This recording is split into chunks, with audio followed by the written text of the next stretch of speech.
$20 million, $19 million, $6 million. These are all awards recovered for clients of Phillips Law Firm. To win big, you have to fight big. And Phillips Law has been fighting the too big to fail insurance industry for decades. Not every case will have a multi-million-dollar outcome, but Phillips Law will fight just as hard to recover the outcome you deserve. If you or a loved one has been injured in a car accident or on the job, call or click today at 1-800-JUSTICE or visit justiceforyou.com. Running a business comes with pressure. Remote workforces, HR compliance, retaining top talent. You start to feel boxed in. Fortunately, there's Insperity. They put 30-plus years of HR service and technology to work, offering my employees competitive benefit options while lightening my HR load. Instead of obstacles, I'm surrounded by people empowered to be their best. With Insperity, nothing seems impossible. Insperity, HR that makes a difference. Hey, this is BJ. Thanks for listening to our show's podcast. If you're a fan of all things geeky, you should check out my other podcast, BJ Shea's Geek Nation. We have new episodes every day, and you can check it out at bjgeeknation.com. Your wages are being garnished. We can stop that now. It's hard enough to pay your bills when things are good, let alone when a big chunk of your take-home pay is gone before you even get your check. I'm bankruptcy attorney Travis Gagne, and I can stop the garnishment and get the creditors off your back immediately, often the same day as our consultation. Both Chapter 7 and 13 provide bankruptcy relief, but choosing the right chapter is crucial. In a free consultation, we can create a plan to get your finances back under your control. The chapter you choose sets the tone for the next chapter of your life. Please contact me today at choosetherightchapter.com. That's choosetherightchapter.com. 99.9 KISW, the Rock of Seattle. Boy, we got a huge thanks to all the Rockaholics for helping make Kicks for Kids Day a huge success.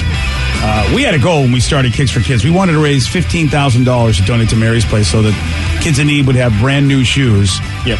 And, of course, last Thursday we spent all morning raising money, then challenged the men's room to raise money for us as well. And we thought we needed a chance. We knew the men's room were going to be able to come up, so we said, all right, we need some help. And we got a ringer. We got a nice ringer in the Washington State Council of Firefighters. Yeah, with Dennis and the crew from there, that they donated $5,000. Then we had Miles and Thrill on, and they both were like, you got to be kidding me. How are we going to do that? And boy, oh boy, did they step it up. They stepped it up. It involved pies to the face and raising money to see who on the show would get pies to the face, which was a brilliant idea, and they crushed it. Yeah, they did. Never been more happy to lose. Yeah, we I knew they would be able to raise a good amount of money, and I thought we had a fighting chance thanks to the firefighters, because we raised over $7,300, which I thought, wow, that's fantastic. I didn't think we'd raise that much. Mm-hmm. The men's room went insane as they pretty much tripled us, raising over $22,000. It was nuts because I joined them at the end of their show, and I guess in the last hour alone, like $11,000 was raised. It was,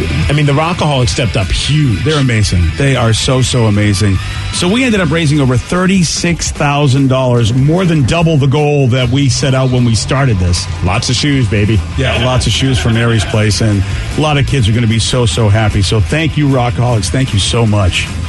Let's play Beat Mix. It's time to play the game. Yeah. So everybody scream his name. Beat Mix. Don't be a loser. Whoa. Beat Mix. You're a loser. It is time to Beat Mix. And it's Monday, so let's pump it up for Monday. Oh, yeah. Lots to be pumped up about. Oh, really? Pumped up. Kicks for Kids. The Seahawks got to win. All right. Steve looks as beautiful as ever. Thank you. Oh, I didn't realize that was Appreciate that. I shaved for you. It's Be Nice Day, so I was going to be nice to Steve. Oh, all right. Fine. Well, mission accomplished. Oh, excellent. Let's get to our contestant today. We've got Jeff in Puyallup. Jeff, are you there? Heck yeah, I'm here. Nice. All right, Steve, get out of here. For those playing at home, Jeff will have 60 seconds to answer 10 questions. Jeff, you can pass all you want, but you will only get 3 guesses per question. Are you ready? Yes, I am. Complete the title of a 1979 #1 hit by Blondie, Heart of what? Glass. Yes. How many inches are in 2 yards?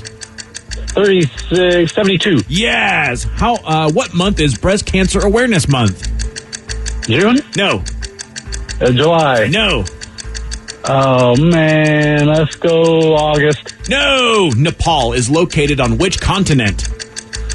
Europe. No. No. South America. No. Africa. No. What year of the late 80s was Ted Bundy executed? That was 88, 89. 89, yes. Which Italian fascist leader was known as Il Duce? Stalin? No.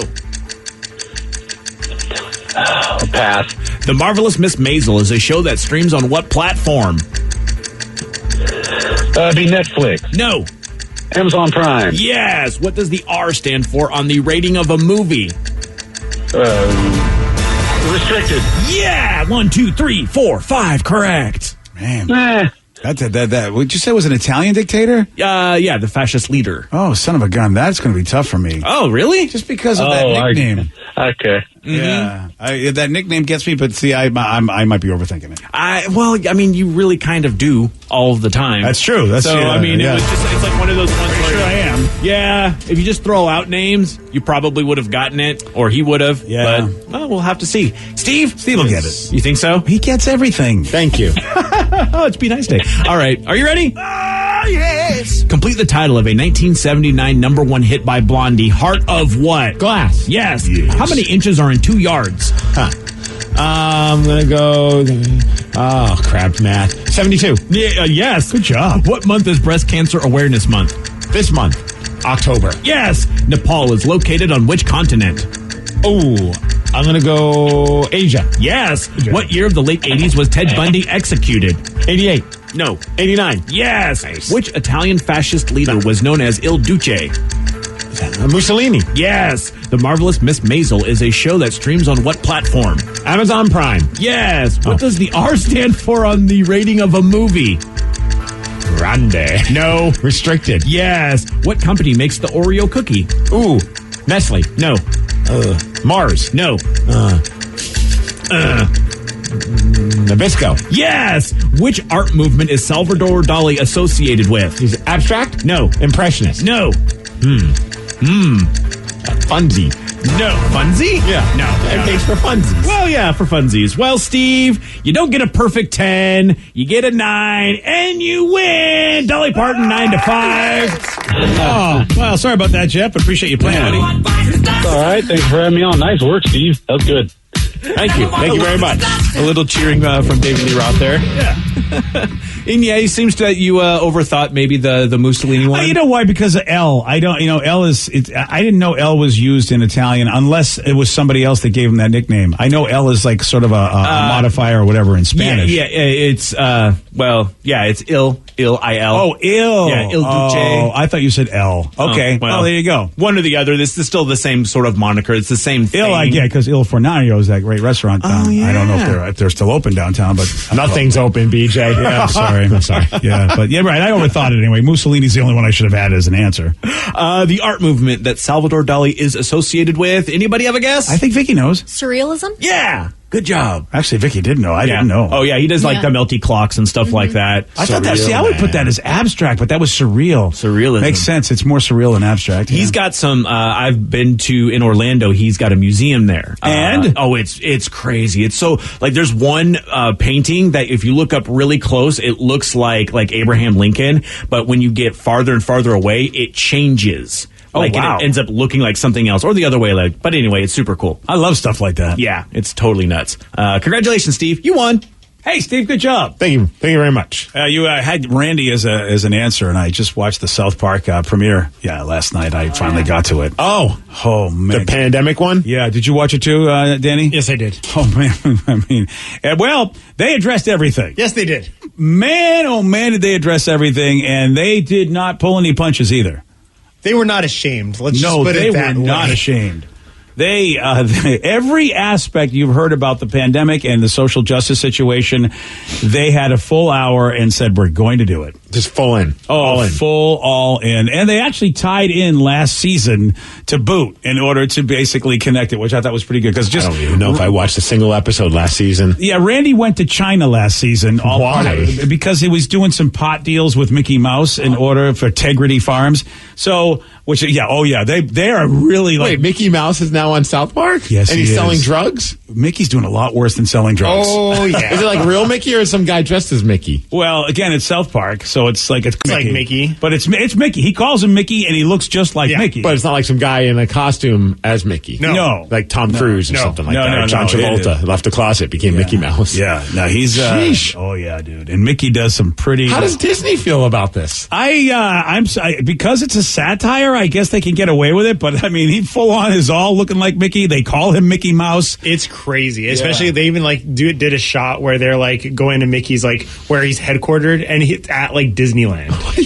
Oh yeah, it's not good. No, it's bad. He doesn't shine a good light on the world of Disney. It's not the wonderful world of Disney when South Park takes a look at it. Is Minnie on it? Miss Minnie? No, but she'd be pissed if she was, because Mickey is not doing good things. Sheesh. Oh man. And I gotta get to this thing. Yeah, Maybe it one is. day on my cable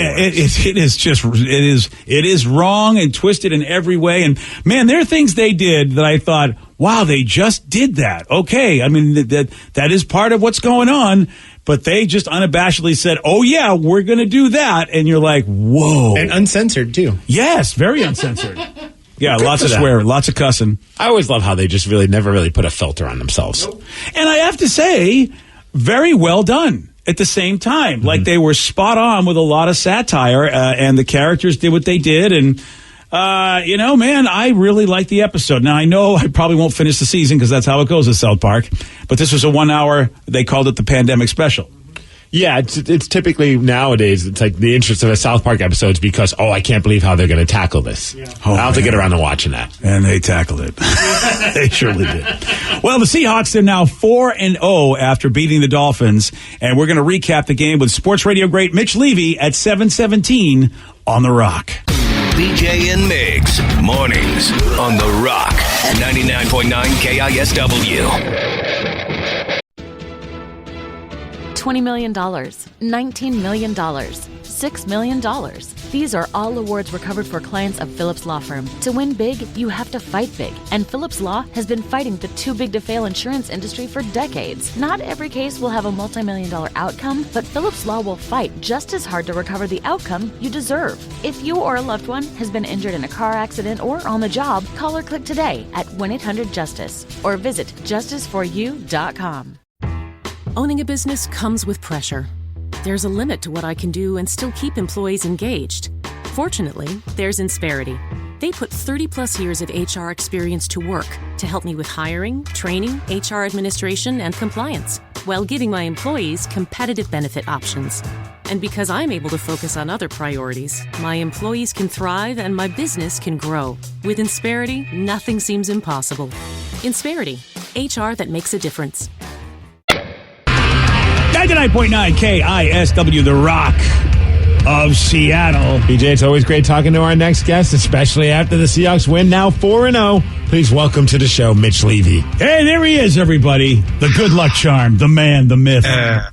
It's always great talking to our next guest. I know I'm in trouble the day that you introduce me and say that it's not always great, but it's always great. It is for always. the Seahawks to be 4-0. How about that? 4-0, and you guys weren't even there last week. I was sitting here waiting for your call, ready to talk about the incredible win over the Dallas Cowboys. And what did you guys do last Monday? We needed a personal day after that win. Yeah, we did. I was so excited. That was insane. Yeah, I was oh, dear. Take that, Jerry Jones, and now I'm going to take the day off. That's exactly what I felt after My heart's that. still racing from that game. Yeah. Well, I mean, how cool is this? I mean, a 4-0 start. Of course, everybody, even though stats mean nothing, still, last time we did that, we went to the Super Bowl and did a good thing. So how are you feeling about this? Stats mean something. I think stats do mean something, and I will say this, that they're 4-0, and I think that there's a lot of things that you can talk about this morning about the Seahawks. I think you'd be crazy not to discuss the NFC West. Mm-hmm. The Cardinals, who looked great the first 3 weeks, have looked terrible. I watched the Cardinals-Panthers game yesterday. They've lost 2 in a row. The 49ers had the game won against the Eagles last night. Yeah. Have all kinds of injuries, are on their third quarterback. They benched the second string quarterback. They lost last night. Now the Rams beat the Giants, but had to really struggle to beat a really bad football team at home in Los Angeles. This thing, I know it's only 4 weeks, guys, and I don't want to get everybody excited because I'm kind of a negative Nelly to begin with. But this thing, it's hard not to get excited over what's to come over the next few months. And you called it, Mitch. You said the schedule was soft, and now that and people are still. I mean, I don't know how true it is, but they're still saying that the NFC West, our division, is maybe the best division in football. I don't know if that's true, but maybe it is. But it's surely better than the NFC East. That's for sure. But it looks good because we got the Vikings, then we got the Cardinals, we got the Niners. The next 3 games, those are all games we can win. It's insane to think we could be 6-1, 7-0 by then. And you missed something very important when you look at the schedule. You know it, but you were mentioning the next 3 opponents. Don't forget one important item in that schedule after the Vikings. It's not the Cardinals, it's a bye. And the reason I bring that up, they're going to play the Vikings on Sunday night, and then they're going to get 2 weeks until they play the Cardinals. The one thing that gives you hesitation, gives you pause about this club right now are the injuries, right? Yeah. No Jamal Adams yesterday, no Quentin Dunbar. Jamal Adams reserved. Lano Hill didn't play. They were on their 3rd string safety. No Bruce Irvin, no Jordan Brooks, the first-round draft choice, on a defense that's already a little shaky to begin with. That bye, I think what Pete Carroll is going to do this week is try to win that Vikings game by not pushing some of these guys back who might be able to play if, let's say, it was a Super Bowl. Right. You try to steal that Vikings game without playing these guys, and then you get the 2 weeks, the byes, and hopefully get all those guys back for October the 25th against a Cardinals team that's dangerous and hasn't played well the last couple of weeks. Yeah, and that's that's what I love about strategy, because really the big strategy in football does seem to be who you play and who you don't for health reasons, because health is pretty much one of the biggest things you've got to have if you're going to go all the way. Health is important, and unfortunately what we love about the NFL, what we don't love about the NFL is the injuries thing is really, can just change a season. It comes down to who's healthy and who's not. As long as the quarterback is healthy, and, we've got some great things to discuss if you want to about the first 4 games. First of all, let's talk about the quarterback. Russell Wilson, do you remember last year, guys, we were talking through 4 games like, oh, my God, this is an MVP season. He's off to an incredible start. Mm-hmm. And he had a great first half of the year. And I would say his second half of the year last year was okay, but nothing great. He kind of slid a little the second half of the year. Well, when you compare what he's done the first 4 games this year to last year when we thought he was an MVP candidate through 4, the numbers dwarf last year. He's thrown for 1,285 yards through 4 games. He had thrown for 1,141 last year at this time. And we thought that was good. He's thrown for 16 touchdowns through the first 4 games. He threw for 8 in the first 4 games last year. That's like double. He's on a pace for 5,140 yards and 64 touchdowns. 5,140 yards and 64 touchdowns. Is that pretty good? Talk. He probably still won't get MVP, though. You know how that works. You know that. Yeah. He'll not only get the MVP, he'll not only get a vote, he'll get all of the votes. And then the other thing that I think is really, really encouraging, how many years have we all sat around on Mondays and complained about the offensive line and about Jermaine Ifedi and about this guy and about that guy and how he's under siege and he has to run around and he's going to get hurt one of these days because he gets hit so much. The offensive line with these new 2 guys and the new right tackle, the offensive line has been really, really good. There are some really, like football nerdy stats out there. How long offensive linemen hold their blocks on passing plays. There's actually a stat. How many times over the course of a game they hold their blocks for 2.5 seconds or more. And the Seahawks are right at the top of the league in offensive line play. So not only is the quarterback playing great, he's being protected. He's not getting hit nearly as much. It's weird, They're though, running Mitch. the ball. It's great. Everything's great with the offense. Isn't it weird to see Russell Wilson have, time? It's weird. I don't know what to make of that. Yeah, well, you can make of it. Look at the number. Look what he's put up. I mean, it's just terrific. It's very, very exciting. There's just Chris Carson was not even supposed to play yesterday, and then he plays, and he plays very well. The line is run block. Everything about the offense right now is just something. It almost feels like they can score 30, that they score 30 or 31 or 32 before they even wake up and come to the ballpark. What do we got to do to disable? And that's a great feeling to have, right? We should disable Russ's helmet for the rest of the season, huh? I mean, that was crazy with that stat I saw, like how he plays when he's not able to communicate with the offensive coordinator. He's just crushing it. That makes sense, man, because it feels like this guy knows what to do. Give him the game plan. He knows what to do. And if anything, maybe that's just a distraction, have somebody in your ear when you kind of are in a flow. Yeah, what you guys are talking about for your audience is that there's a communication between the offensive coordinator and the quarterback and his helmet, right? And that's the way the plays are called in. They used to be signaled in. They used to be sent in with another player. Now they're communicated in the helmet, and sometimes that audio goes out. Please stand by. We're having technical problems. And, when he's in that situation, it kind of goes along with the 2-minute offenses, why he's so good at the end of halves and at the end of games when they're not really calling plays and he's just playing kind of sandlot football. He's coming to the line. He's making the decisions. He's always been great in that situation, up-tempo, making decisions on his own. And so that's no surprise that when the communications went out yesterday, they thrived in that situation and scored not the go-ahead touchdown, but the touchdown that put the game away.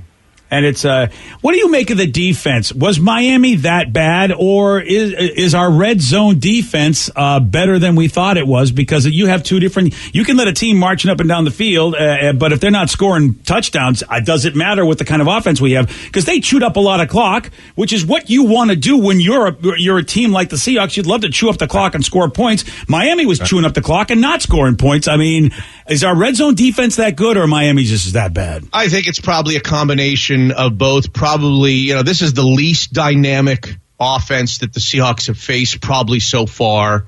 I mean, I'm a Dolphins fan at heart and grew up around the team. And look, Fitzpatrick is efficient, but he's not dynamic. They don't have dynamic wide receivers. Parker's pretty good. He caught 10 or 11 balls yesterday. But this bend don't break. They call it bend don't break defenses, guys. And I've been watching bend don't break defenses for years, and I hate bend don't break defenses. However, I've got to kind of take a step back. We all do. Because a few weeks ago, I don't know if we talked about it on your show, on Mitch Unfiltered, we've been talking about it for weeks, about how with the offense playing this well, how good does the defense really need to be? It needs to be okay. An okay defense with that offense will be good enough to go very deep and maybe all the way back to the Super Bowl. So what's an okay defense? A bend don't break defense, a defense that gives up yards but stops you before you score touchdown, gives up 3 instead of 7. The Dolphins scored field goals on 5 consecutive possessions yesterday. Yeah. They didn't punt. They didn't turn it over. They scored field goals on 5 consecutive possessions if you throw out them kneeling on the ball at the end of the first half. That's 15 points. The Seahawks score 15 points in two possessions. So I think we've got to get used to the notion that a bend don't break defense for the Seahawks may be just good enough for the Seahawks with that offense if that offense keeps humming along to win a lot of football games. And when you think about it, Mitch, you've heard this before in the years, is like, how do you keep a guy like Patrick Mahomes from being effective? You keep him off the field, and the Seahawks do have a kind of an offense that can keep the other guy off the field. And if we just continue maybe to just chew up a little bit more clock when we're out there on offense, the defense may not be as big of a problem against, an elite quarterback like him or a Jackson if you keep them off the field. Do you think that's really what we're going to be looking at? Is that kind of I think that can go both ways, BJ, because with this new fangled offense, everybody wants to, quote, let Russ cook. And they're letting him throw the ball. They're letting him throw the ball down the field. They're up-tempoing it a little bit. I think the one thing that comes along with that is the Seahawks, yes, could they chew up a lot of clock? If they used Chris Carson a lot, they could. But I don't think that they are doing that this year. Yeah. They're throwing the ball. They're explosive. They're scoring from all over the field. They're getting the ball to DK Metcalf and Tyler Lockett. They're scoring touchdowns from 30, 35, 40. So I don't think necessarily they're going to be a great clock chewer, if that makes sense, this year. And the bend don't break defense doesn't help because, as you point out, when you give up a lot of yards and a lot of first downs but not a lot of touchdowns, you tend to lose the time of possession. So that's something worth looking at. But as long as you keep holding them to 3, you don't have to have graduated. You don't have to be Miggsy and have graduated Harvard. Thank you. To know as long as you give up 3 each time, and we score 7 most times. Look at the difference. Hey, wait a second. You're going to win football games. I got to pull out my calculator, but I think I think I get what you're saying. That's Plus, was I saying like that? It's weird to call them the old dogs on defense, but guys like Bobby Wagner and KJ Wright look great out there. Yeah, KJ should have had a couple of interceptions. 3. He had 3 in his hands. He played great. He was the defensive player of the game like 2 weeks in a row. KJ I think almost wasn't even on this team this year, and he's been great. Bobby Wagner's been great. It's part of the bewilderment of why is this defense not better? I mean, Bobby Wagner's real good. Bobby Wagner's all world. KJ Wright's been very good. Jamal Adams is all world. Shaquille Griffin, Shaq Griffin, who had another interception yesterday, is going to want like $18 million a year in free agency next year.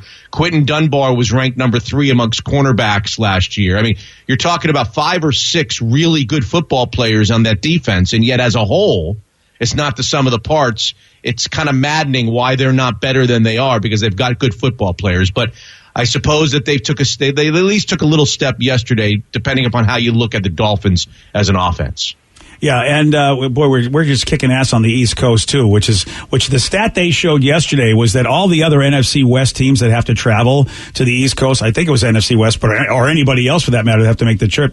The Seahawks are doing really well with 10 o'clock start times, and the rest of the division aren't, which really bodes well for us if that continues this year, since every one of our rivals have to go to the East Coast. Right. Well, I don't know about those stats. A lot of stats are unduly emphasized when you have a great quarterback, right? You've got the quarterback that's playing the best football in the NFL, and that's going to help 10 a.m. starts. It's going to help road games. It's going to help home games. You're also going to road games without fans for the most part. I don't know about the rhyme or reason of why the Seahawks would be better on the East Coast than everybody else, except for you've got number 3 and nobody else does. Yeah. Well, it's very, very exciting because as we're looking at the schedule, I mean, we talked about the Vikings, the Cardinals, the Niners. Then they go back east and they take on the Buffalo Bills, which is a good football team. And I watched them, I think, a couple weeks ago. And so that'll be that might be their toughest game, depending upon how things work out and how healthy they are. But the schedule does look, like you said, that we could be smiling like we're smiling now in 3 more weeks as well. It's pretty exciting. And well, I mean, the schedule is I don't have it updated as of this week, and I apologize. But last week, at one point, when you looked at the Seahawks had, let's see, they had 7 games remaining as of last week against non-NFC West teams. You got that? 7 games remaining as of last week before the Dolphins game. They had 7 games, I think, remaining against non-divisional opponents. And those teams were a combined 5, 15, and 1. Yeah, that's nice. So, they're playing the Giants winless. They play the Jets. Listen to this. In 3 weeks in December, on December 6th, they play the Giants, winless right now. The next week here, they play the Jets, winless right now. And then the following week after that, they go to Washington to play whatever you call them, the Washington football team. Not winless, but I think one win, 1-3 at this point. So there's. Hey, you're talking about first place 1 team, and 11 buddy. in 3 weeks, right? I know that. Yeah, you're right, dude. It's looking good. And Mitch, we do got to fly. But hey, Mitch Unfiltered. Yeah, It's a new episode. Go where you get podcasts anywhere, including MitchUnfiltered.com. Yes. So we'll talk to you next Monday, my friend. Yes, sir. Don't take the day off. They'll be 5-0 next Monday. Yeah, baby. Oh, I like the way you're speaking. Well, listen, we had Mitch. Now we're going to be talking about All Elite Wrestling because they're celebrating their 1 year on TNT television. And we're going to chat with the man that has helped make it successful. Love having this dude on. Cody Rhodes joins us at 7:45 on The Rock. Today's podcast was brought to you by Travis Gagne, bankruptcy attorney. He's here right now and has agreed to answer more of your questions about bankruptcy. If I call Travis, will I actually see him or someone who works for him? Absolutely. When you come in to my office, when you first call in, my staff will try to help you with any basic questions that you have. I can give you a call back, but they'll usually try to schedule you for a free consultation with me, the attorney, and I'll meet with you personally. We'll talk about the basics of your case, and I'll take you through a question and answer session an interview that usually lasts about 30 minutes. We'll get the basics of your financial situation. I can answer your questions, and we can talk about whether bankruptcy makes sense, your non-bankruptcy options, and how bankruptcy could affect you, what the process is. Thanks, Travis. If you have more questions about bankruptcy, you can reach out to Travis anytime at choosetherightchapter.com. That's choosetherightchapter.com. Thanks for listening. $20 million, $19 million, $6 million. These are all awards recovered for clients of Phillips Law Firm. To win big, you have to fight big. And Phillips Law has been fighting the too big to fail insurance industry for decades. Not every case will have a multi-million-dollar outcome, but Phillips Law will fight just as hard to recover the outcome you deserve. If you or a loved one has been injured in a car accident or on the job, call or click today at 1-800-JUSTICE or visit justiceforyou.com.